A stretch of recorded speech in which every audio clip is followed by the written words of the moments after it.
Planet Earth. At some point during our short lives, all of us turn inwards and contemplate the nature of the Earth we inhabit. From childhood, we are taught about the Earth, the Sun, the Moon, and space. We learn about our solar system and the planets within it.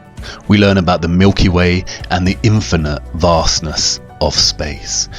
And we accept these teachings as fact and go about our busy daily lives. One day, I decided I wanted to know more about our world and universe. I wanted to know everything, so I started digging. But straight away, I started to bump into things that made me stop and think, here are a few of those things. Did you know that our spherical Earth is spinning in space at a rate of over 1,000 miles an hour? And that the Earth rotates the Sun at over 67,000 miles per hour, causing us to hurtle through the Milky Way galaxy at over 500,000 miles per hour? And all the while the Milky Way is expanding at the speed of light, zooming at roughly 670 million miles per hour. Mind-dazzling, isn't it? And yet not one single human on Earth can actually feel this motion. We can feel the motion on a roller coaster, a train, we get car sickness, and when we fall our entire body feels a rush, but we feel not one aspect of the Earth's daily journey through the cosmos. That's weird. We've all seen images of Earth from space. In 1972, NASA released the first whole image of Earth, as seen from space. Titled The Blue Marble, one can only feel amazement at its perfect spherical shape and feel the immense enormity of the silent nothingness that surrounds our blue marble. But did you know that the blue marble image and every subsequent image of the Earth released by NASA are composite images, developed by computers out of data and finalized in Photoshop? There are no whole images of the Earth as seen from space. Who would have thought? And then there's gravity. Einstein theorized that gravity exists due to the curvature of space that results from a massive object, and it is the force that keeps us all rooted to the Earth. What goes up must come down, and gravity is so strong that it has the power to keep all our oceans strictly bound to the Earth and the power to curve them over our spinning planet. But it is not strong enough, however, to keep the birds from gliding through the skies, to stop feathers floating in the air and balloons rising. I guess gravity's power is a selective one. As I looked into space and physics more, I had more and more questions. And I knew that somebody much smarter than me out there had the answers. But it wasn't just space that fascinated me. I wanted to learn about the biological and geographical nature of our world. And again, as I dived into learning, I found more weird things that puzzled me. It's basic biology that living cells consist primarily of hydrogen and carbon, and water consists primarily of oxygen and hydrogen. But biologists found the strangest of anomalies in the poles of the Earth that even puzzled Soviet biologists. They found an unnatural amount of water frozen in the ice and an unusually high percentage of carbon dioxide in the world's oceans. There is a lot of water, snow and ice on the Earth. Do you know what this anomaly tells us?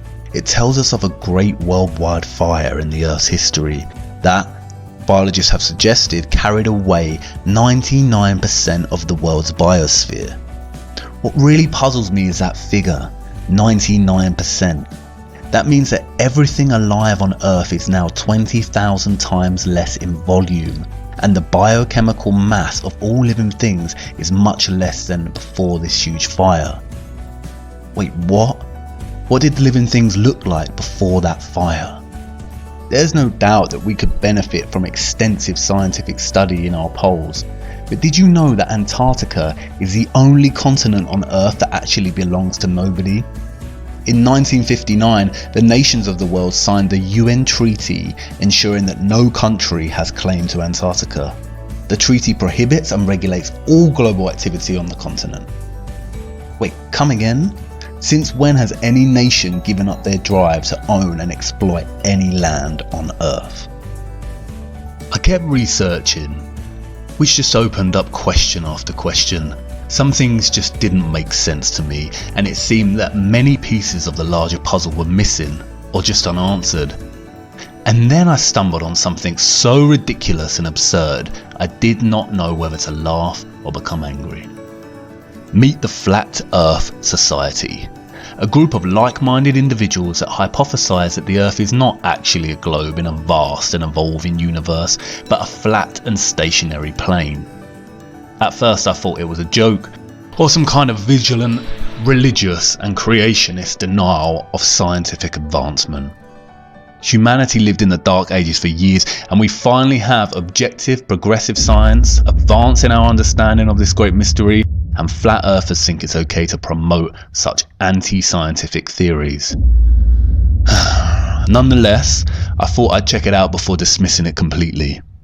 In fact, I just wanted a good laugh and some entertainment to keep boredom at bay. But you see, despite all my skepticism and desire to debunk and ridicule these flat earthers, what I found was nothing short of astonishing. I had finally found something that challenged my scientific understanding of the world, not just with theory, but also strong scientific evidence. I want to share this with you. Come with me, if you will, down this rabbit hole to discover whether our Earth is in fact a flat and stationary plane. I only ask one thing before we begin. Keep an open mind until the end of this series and question absolutely everything. I promise you this, at the end you will certainly agree that everything we have been told about our planet is not exactly what it seems. You may even find that your entire perspective on the world has changed, like mine has. And I warn you, this rabbit hole is deep and perhaps at times a little troubling. But we'll take it one step at a time. And hey, who knows, maybe we'll even get to meet Alice on her way to Wonderland. Follow me now to part 2 of What on Earth Happened.